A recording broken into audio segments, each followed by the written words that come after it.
July 13th, 2021, Tuesday of the 15th week in Ordinary Time. A reading from the book of Exodus. A certain man of the house of Levi married a Levite woman, who conceived and bore a son. Seeing that he was a goodly child, she hid him for 3 months. When she could hide him no longer, she took a papyrus basket, dabbed it in bitumen and pitch, and putting the child in it, placed it among the reeds on the riverbank. His sister stationed herself at a distance to find out what would happen to him. Pharaoh's daughter came down to the river to bathe, while her maids walked along the riverbank. Noticing the basket among the reeds, she sent her handmaid to fetch it. On opening it, she looked, and lo, there was a baby boy crying. She was moved with pity for him and said, "It is one of the Hebrews' children." Then his sister asked Pharaoh's daughter, "Shall I go and call one of the Hebrew women to nurse the child for you?" "Yes, do so," she answered. So the maiden went and called the child's own mother. Pharaoh's daughter said to her, "Take this child and nurse it for me, and I will repay you." The woman therefore took the child and nursed it. When the child grew, she brought him to Pharaoh's daughter, who adopted him as her son and called him Moses, for she said, "I drew him out of the water."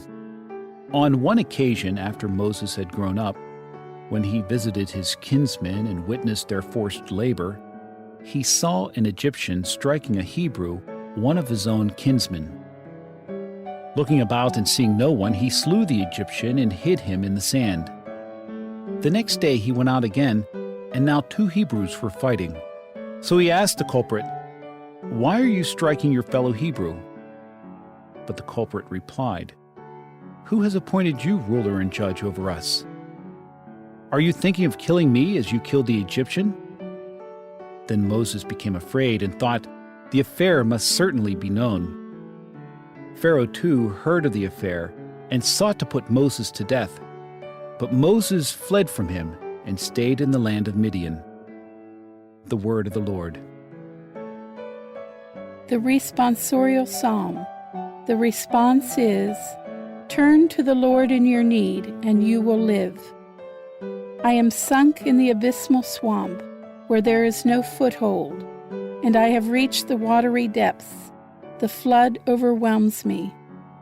Turn to the Lord in your need, and you will live.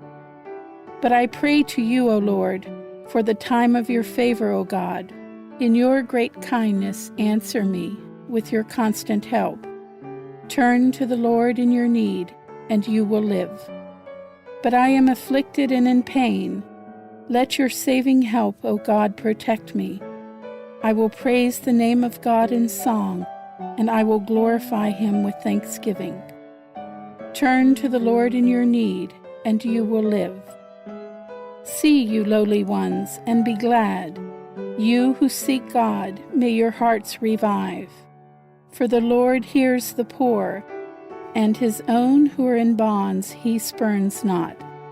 Turn to the Lord in your need, and you will live.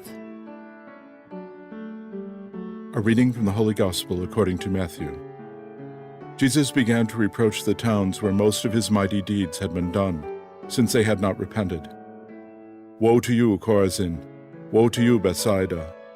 For if the mighty deeds done in your midst had been done in Tyre and Sidon, they would long ago have repented in sackcloth and ashes.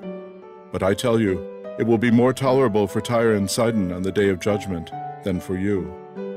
And as for you, Capernaum, will you be exalted to heaven? You will go down to the netherworld. For if the mighty deeds done in your midst had been done in Sodom, it would have remained until this day. But I tell you, it will be more tolerable for the land of Sodom on the day of judgment than for you." The Gospel of the Lord.